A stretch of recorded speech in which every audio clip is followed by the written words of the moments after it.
Zamimou Ahamadi, candidate LR, donc, est notre seconde invitée. Vous avez donc été investi par les Républicains à ces élections municipales. Vous avez la lourde charge de ramener Bandélé aux Républicains. Comment est-ce que vous comptez y arriver? Bonjour à tous. D'abord, je profite de l'occasion pour souhaiter une bonne et heureuse année. Approchez-vous du micro, comme ça on vous entendra mieux. Voilà. D'accord. Donc, je disais que je profite de l'occasion pour souhaiter une bonne et heureuse année à toute la population de Mayotte, plus particulièrement à la population de Bandélé. Donc, à la question que vous me posez, oui, je suis la candidate investie par le parti LR dans la commune de Bandélé. Alors, je disais que Bandélé était une commune qui a été donc conduite par un maire LR, UMP, avant 2014. Donc, vous avez perdu cette mairie, puisque maintenant c'est un MDM qui est sur place. Comment alors faire pour reconquérir Bandélé, puisque vous avez cette lourde charge? Alors, on a une équipe municipale, une équipe, on a des projets. Donc, nous, notre candidature, déjà, on se dit qu'on est candidat aujourd'hui parce qu'on a fait un constat dans la commune de Bandélé. Vous venez de le dire tout à l'heure, que c'est une commune très touristique, avec plusieurs atouts touristiques, avec une vitalité de la jeunesse. Donc, on se dit aujourd'hui, cette jeunesse, elle est livrée à elle-même. Donc, on se dit, on va développer cette commune. On veut donner à la commune de Bandélé l'aura qu'elle mérite. Donc, c'est pour ça qu'on est candidat et on pense qu'on va gagner parce qu'on va non pas éduquer la population, mais on va écouter la population de Bandélé. Ça veut dire que vous faites un bilan négatif du maire sortant?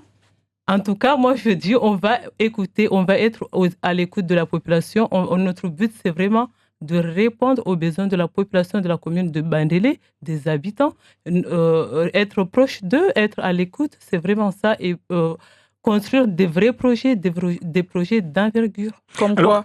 Allez-y. Déjà, commencer par faire des vrais espaces dédiés au sport et culturel et non faire des mini-plateaux, des vraies structures où les jeunes peuvent s'ouvrir. Ça veut dire des gymnases, des choses comme ça? Les jeunes peuvent s'ouvrir, peuvent s'épanouir. Notre but, c'est vraiment avoir des structures pour occuper cette jeunesse et aussi les seniors, pourquoi pas aussi. Alors, moi, voilà, puisque vous avez commencé avec le tourisme, quelles sont les grandes lignes en une minute, les grandes lignes de votre projet? Alors, les grandes lignes, je vais vraiment rester sur le tourisme parce qu'on a un projet qui porte sur 5 axes, mais je vais vraiment rester sur le tourisme parce que vous les avez constaté, Bandélé, c'est une île, c'est une commune très touristique. On a les très belles plages, on a un savoir-faire, on a le sel de Bandélé, on a le Uriwadjini, on a les danses traditionnelles.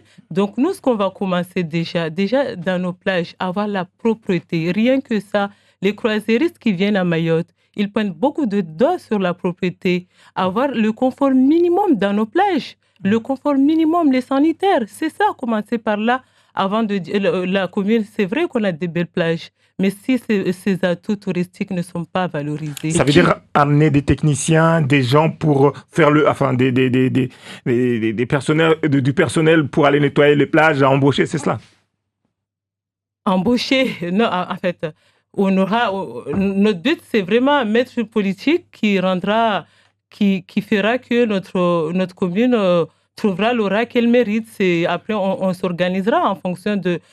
quand on sera à la mairie, on s'organisera. C'est sûr qu'il nous faut du personnel pour le nettoyage. Après, aujourd'hui, étant donné que la compétence touristique est du ressort de la communauté des communes du Sud, on travaillera en collaboration avec la communauté, faire en sorte à ce que notre commune soit vraiment...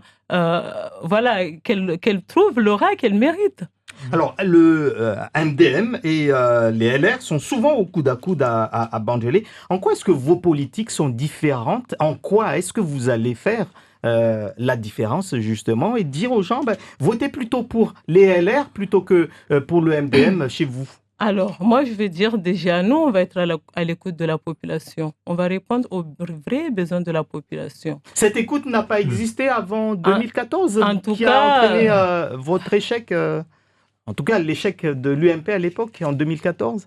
c'était parce qu'il y avait un problème d'écoute? Je ne suis pas en train de parler de l'échec de l'UMP à l'époque, je suis en train de parler par rapport à l'équipe actuelle. Moi, je suis en train de vous dire que notre objectif, c'est vraiment faire des projets d'envergure, être à l'écoute de la population et tous les projets qu'on fera, ça sera avec la concertation de la commune de Bandélé. On ne fera rien sans concerter cette population, sans l'adhésion de la population. Madame, vous avez dit que vous allez répondre donc aux besoins de la population. Est-ce que vous êtes allé à la rencontre de la population et selon vous, quels sont les besoins de la population, s'il vous plaît? Je suis tous les jours avec la population de la commune de Bandélé. Voilà. Aujourd'hui, quand on passe à Dapani, quand on passe à Hamouro, la jeunesse, elle nous dit ce qu'on a besoin ici. C'est ne serait-ce que 2 structures pour nous occuper. La jeunesse, elle est livrée aujourd'hui à elle-même.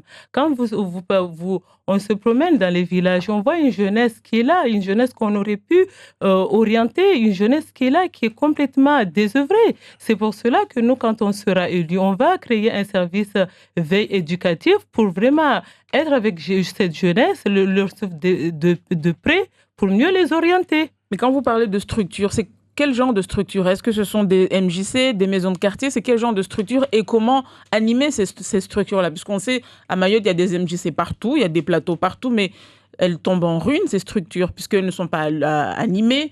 On les laisse là et à chaque fois, on nous parle de plateau. Quelle structure, concrètement, et avec quels moyens, avec quels animateurs ou avec quelle animation pour aider les jeunes? Vous dites qu'à Mayotte, il y a des structures partout. Il y a des MJC, des maisons de jeunes, il y a des plateaux sportifs, il y a des stades dans presque tous les villages, mais on sait que ça tombe en ruine. C'est pas animé, on les laisse, et après on demande à chaque élection, on nous parle de plateaux, de MJC. Je vous demande d'aller faire le tour dans la commune de Bandélé. Vous constaterez qu'à Dapani, il n'y a pas de structure culturelle, il n'y a pas de MJC, il n'y a aucune structure. Je vous demande aussi d'aller à Hamouro, vous verrez. Je vous demande aussi d'aller à Bambo, vous verrez. Il n'y a même pas un petit plateau. Le terrain de foot, c'est un terrain qui est fait à la plage avec juste des poteaux comme ça, faits par des jeunes. Mais est-ce que ça sera suffisant, les maisons que vous allez faire à Dapani et à Hamouro? Je n'ai pas compris. Vous dites qu'à Hamouro et à Dapani, il n'y a pas ces MJC-là. Est-ce qu'en les construisant, ça sera suffisant? Parce que là où il y en a, les jeunes, ils restent dehors au lieu d'aller à l'intérieur faire des activités. Déjà, il faut les construire, après les entretenir, bien sûr. Et puis nous, on a dit qu'on ira à la rencontre de cette jeunesse pour vraiment être proche de cette jeunesse, définir leurs besoins, leur inciter, les orienter, les informer, parce qu'aujourd'hui, cette jeunesse, elle est livrée à elle-même. Donc, si on a une jeunesse ou si on n'est pas proche de la jeunesse, c'est sûr qu'elle ne saura pas qu'il y a des choses. C'est bien beau de faire des choses, mais il faut aussi qu'il y ait l'information. Alors, comment désenclaver cette commune de Bandélé qui subit tous les matins les embouteillages pour aller à Mamoudzou? Bandélé est collé à une commune d'Embeni qui va se doter de transports communs.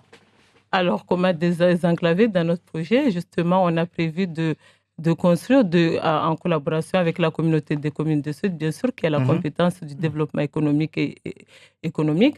On a prévu de créer une zone administrative économique pour pouvoir avoir des commerces, avoir de l'administration chez nous, pour éviter que la population de Bandélé se déplace tous les jours, ne serait-ce juste pour aller payer une facture, juste pour aller faire les courses, avoir le bien-être chez nous, ne pas faire le trajet jusqu'à Mamoudzou, juste pour aller faire ses soins, des petites choses comme ça. Donc nous, notre objectif, c'est vraiment, déjà, cette zone va nous permettre de créer de la richesse dans notre commune, parce que derrière, il y a les retombées économiques, mais aussi de fixer notre commune chez nous.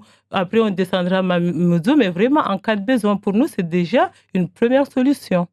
Et en matière environnementale, on a vu des reportages sur Bandélé, malgré tout, dans la commune de Bandélé, sur ces problèmes de dépôts sauvages ou la lutte également contre le braconnage. Lorsque la police municipale craint pour sa vie, pour aller s'asiler, aller surveiller les tortues, il faut aussi là trouver un moyen pour cela.